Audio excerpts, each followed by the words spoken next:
The wind, a relentless sculptor of the high plains, carried the grit of a dozen counties and the scent of distant rain that never seemed to fall where it was most needed.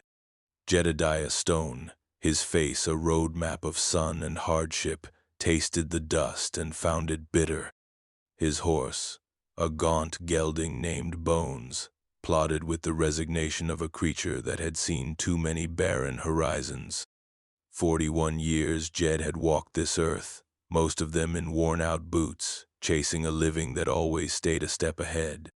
Now, his stomach was as empty as his pockets, and the job at the Bar M Ranch was less a prospect and more a prayer. The Bar M was legend. A sprawling empire of cattle and grass, ruled by Martha McCullough, the cattle baroness. They called her in hushed tones in the dusty saloons and mercantile stores of Prairie Dog Creek, the nearest apology for a town. Jed had heard the stories, tough as cured leather, sharp as a new honed knife, and old, real old. He pictured a woman bent like a weathered mesquite, eyes like chips of flint. The ranch house, when he finally reached it, was a fortress of timber and stone, built to withstand blizzards and time. It sat solid, unyielding, much like the land itself. A porch wrapped around it, its boards scrubbed pale. No one answered his knock. He waited, the silence of the vast ranch pressing in, amplifying the weary sigh of Bones. Then a voice, surprisingly clear and carrying, cut through the stillness. "State your business, cowboy, or are you just admiring the paint?" Jed turned. She stood by the corral, not bent, but straight-backed, her silver hair pulled into a severe bun. 71 years sat on Martha McCullough, but they hadn't broken her. Her eyes, a startling blue in a face tanned and lined by decades under the sun, were indeed like flint, missing nothing. She wasn't frail, she was distilled, potent. A worn denim shirt and trousers, scuffed boots, she was dressed for work, not for receiving callers. "Ma'am," Jed had said, his voice raspy from disuse and dust. "Name's Jedediah Stone. Heard you might be hiring." He gestured vaguely. "Good with horses, cattle, can mend near anything." Martha's gaze swept over him, from the patched elbows of his shirt to the holes in his boots, lingering on the hunger etched into his lean frame. "Bar M ain't a charity, Stone. We earn our keep here." Her tone wasn't unkind, merely factual. "Got a string of broncs needs gentling. Fences down on the North Range after that last wind, and the spring branding's coming up hard." "I ain't looking for charity, ma'am, just work." His eyes, a faded hazel, met hers directly. There was a quiet desperation there, but also an unbroken dignity. She pursed her lips, a flicker of something unreadable in her eyes. "Bunkhouse is empty except for old Cookie. Rest of the hands live out on the range camps mostly. You can take the end bunk. Pays 30 a month and found. Dinner's at 6. Don't be late, and don't expect coddling." Relief, so profound it almost buckled his knees, washed over Jed. "Thank you, ma'am. I won't let you down." Martha merely grunted. "See that you don't." She turned back to the corral, where a young, fiery Mustang was kicking up a storm. "Start with that one tomorrow. Name's Lucifer. Lives up to it." The work was brutal, relentless. The sun beat down like a blacksmith's hammer. The wind chafed his skin raw. Jed rose before dawn, his body aching, and worked until long after dusk. He gentled Lucifer, not by breaking him, but by patience and a quiet understanding that seemed to flow from his hands. He rode miles of fence line, staples clinking in his saddlebag, the wire stretcher a familiar weight. He dug post holes in ground baked hard as rock, his shoulders screaming in protest. The other hands, when he encountered them, were a taciturn bunch, weathered and wary. They watched him, judged him, But Jed kept his head down, his words few, letting his labor speak for him. Martha McCullough was a constant, observant presence. She'd appear on her sturdy mare, materializing from a fold in the hills, her keen eyes missing no slackened wire, no poorly mended gait. She rarely praised, but Jed noticed the small things. An extra biscuit cookie would leave on his plate, a newer, less frayed lariat mysteriously appearing on his saddle. He'd find fresh water in the trough near the remote lined cabin he was using, even when the spring there was known to run low. He never asked. She never offered explanation. An unspoken language of respect began to form between them, as subtle and vital as the underground springs that fed the Bar M. He saw the lines of worry etched deeper around her eyes as a dry summer bled into an even drier autumn. Waterholes shrank, grass turned brittle. The threat of prairie fire hung in the air, thick as smoke.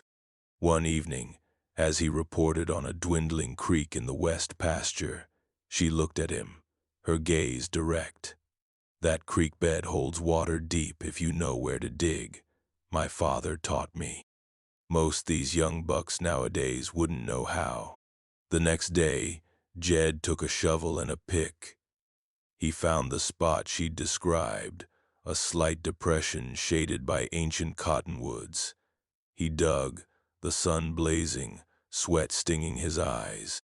Hours later, caked in mud and exhaustion, he watched a slow seep of water begin to pool at the bottom of the pit.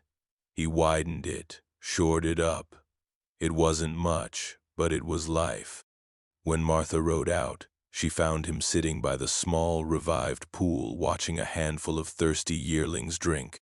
She said nothing for a long moment, just looked from the water to Jed, his face streaked with grime, his hands raw. "My father would have approved," she said finally, her voice softer than he'd ever heard it.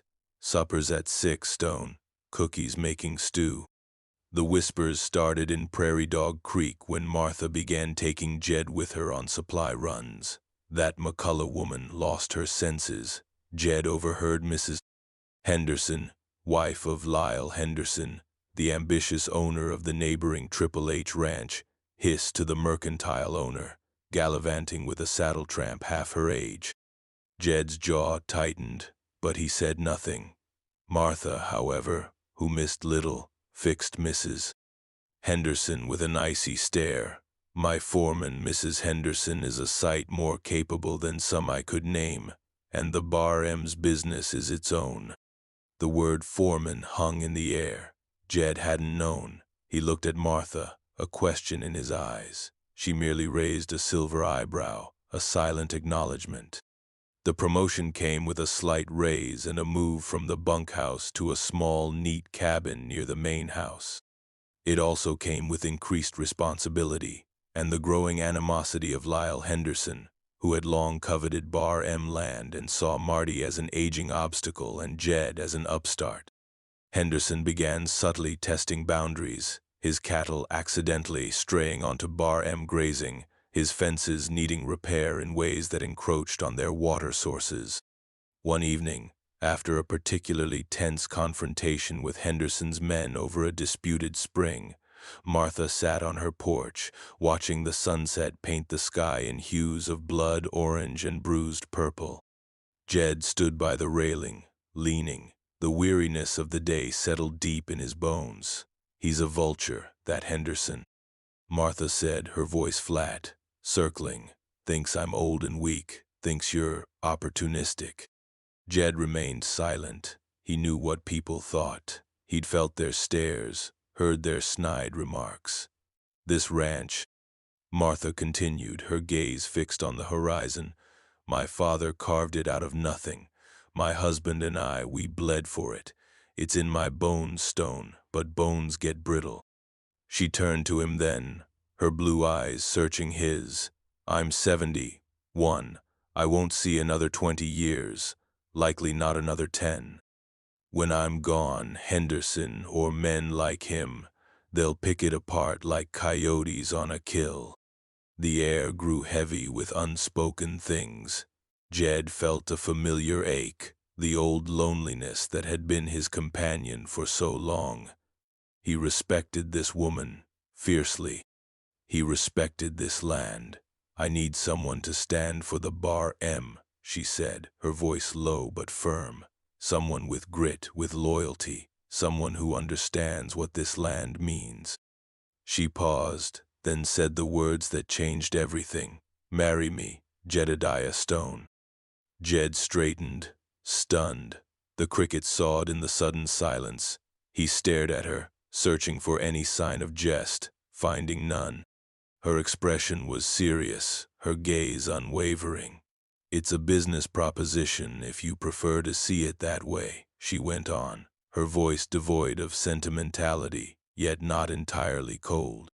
"You get my name, the protection of it. You get this ranch, a future you wouldn't have otherwise. When I'm gone, it'll be yours to protect, to hold. And I," her voice softened almost imperceptibly, "I won't face these last years alone. And Henderson will have to contend with a McCullough, by marriage if not by blood, still at the helm." He thought of his life before the Bar M, the endless wandering, the gnawing hunger, the soul-deep weariness. He thought of the quiet respect he'd earned here, the sense of purpose. He looked at Martha, at the strength and vulnerability in her aging face. It wasn't love as the poets wrote of, but it was something powerful nonetheless. Loyalty, admiration, a profound sense of shared duty. And under it all, a nascent affection, unexpected and strong. "Ma'am," he began, his voice thick. "Martha, are you sure about this?" "I've never been more sure of anything, Jedediah," she replied. "I see the man you are. This ranch needs that man."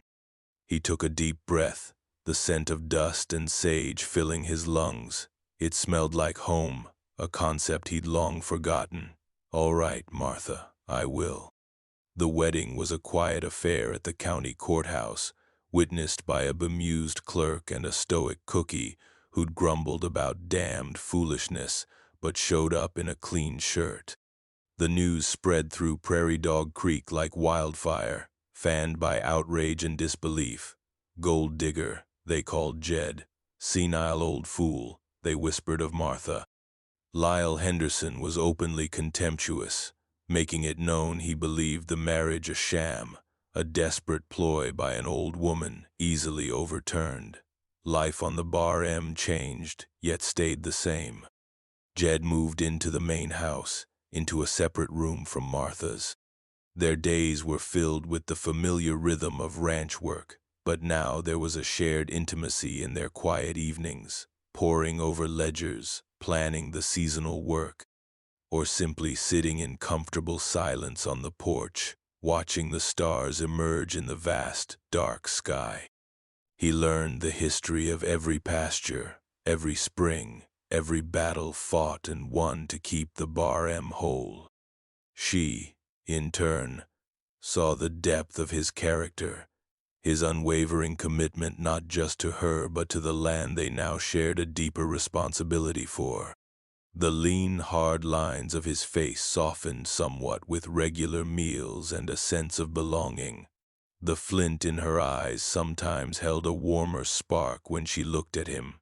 Henderson's provocations escalated. Cattle went missing. A vital section of fence was cut during a critical period, allowing prize bulls to wander. Tensions simmered, hot and dangerous as a summer storm. Jed knew a confrontation was inevitable.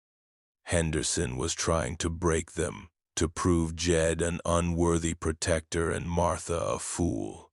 The climax came with the first blizzard of the season, a swirling white fury that descended upon the plains with little warning. They'd been moving a large herd to sheltered winter pastures. Henderson, under the cover of the storm, saw his chance. With a handful of his own men, he tried to stampede a significant portion of the Bar M herd towards his own boundaries, hoping the chaos and the weather would cover his theft. or at least cause enough loss to cripple Martha financially and emotionally. Jed, riding alongside his most trusted hands, saw the first signs: panicked cattle, the distant, muffled shouts of men where no Bar-M riders should be. Henderson, he roared over the wind, the name ripped from his lips. He spurred his horse, a powerful bay Martha had gifted him, into the teeth of the storm. The fight was brutal, elemental. Men against men, men against the blizzard. Visibility was near zero, the snow stinging like needles, the wind a howling beast. Jed, a dark shape in the maelstrom, rode like a man possessed, cutting off Henderson's men, turning the stampeding cattle back, his voice a commanding shout that somehow pierced the storm's roar. He saw Henderson, a large, bullish figure, trying to drive a group of heifers through a break in the fence. Jed charged, his horse slamming into Henderson's mount. Both men spilled into the deepening snow. They rose, fists flying, primal rage fueling their blows. Jed was leaner, quicker, driven by a cold fury to protect what was now his, what Martha had entrusted to him. Henderson was bigger, but slower, his greed making him clumsy. Suddenly, another figure emerged from the swirling snow, smaller, but ramrod straight on her mare, a rifle held steady.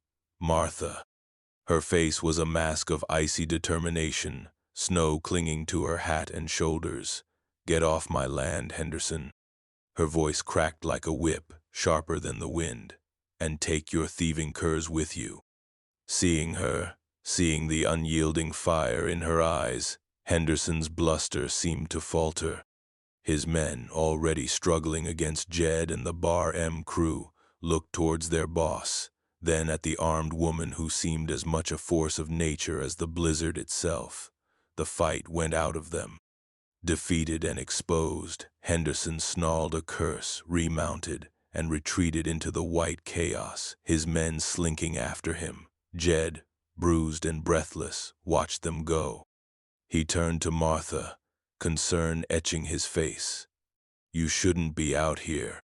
"This is my land, Jedediah," she said, her voice still strong, though a tremor ran through her. "My fight too." She looked at him then, a long, searching look.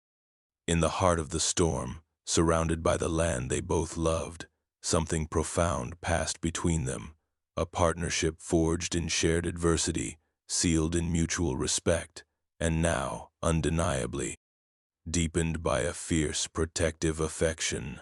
The blizzard eventually blew itself out, leaving behind a world transformed, blanketed in pristine white. The immediate threat from Henderson was neutralized. His blatant attempt at theft, witnessed by men from both ranches, couldn't be easily denied or repeated.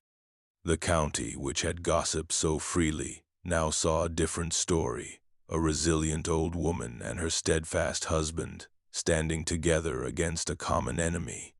In the quiet aftermath, as the sun glittered on the snow-covered plains, a new kind of peace settled over the Bar-M. Jed and Martha worked side by side, rebuilding what the storm and Henderson had tried to tear down. The cabin Jed had once occupied became a guest room. He moved his few belongings into the larger spare room in the main house, the one next to Martha's. It wasn't a grand romantic gesture, but a quiet shift, an acknowledgement of a bond that had grown far beyond a business arrangement. One evening, months later, they sat on the porch. Spring had returned, tentative but green. The air was soft, carrying the scent of new grass and damp earth. Martha watched Jed's hands, calloused and strong, as he mended a piece of tack. "You've been good for this ranch, Jedediah," she said, her voice thoughtful. "Good for me." Jed looked up, his hazel eyes meeting her clear blue ones. A slow smile touched his lips, easing the weathered lines around his eyes. "You gave me a chance, Martha, a home." He paused. "You gave me more than that." He didn't say love, nor did she. But it was there, in the comfortable silence between them, In the shared glances, in the way they moved around each other, a partnership as solid and enduring as the land itself. He was no longer just the poor cowboy, and she was more than the aging cattle baroness.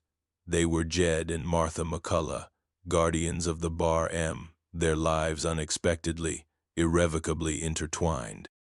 They had faced down hardship, prejudice, and greed, and found not just survival, but a quiet, earned contentment, a testament to resilience and the surprising ways a heart could find its anchor. The vast expanse of the Bar M stretched before them, a legacy secured, a future they would face together, under the watchful, unending sky. The wind still whispered across the plains, but now, to Jed, it carried not just dust, but the promise of belonging, of a hard-won peace, and the enduring strength of an unlikely love. If this story of resilience and unexpected connection moved you, don't forget to like, subscribe, and share your thoughts in the comments below. And never forget, strength of character and the courage to forge new bonds can bloom in the most unlikely of seasons.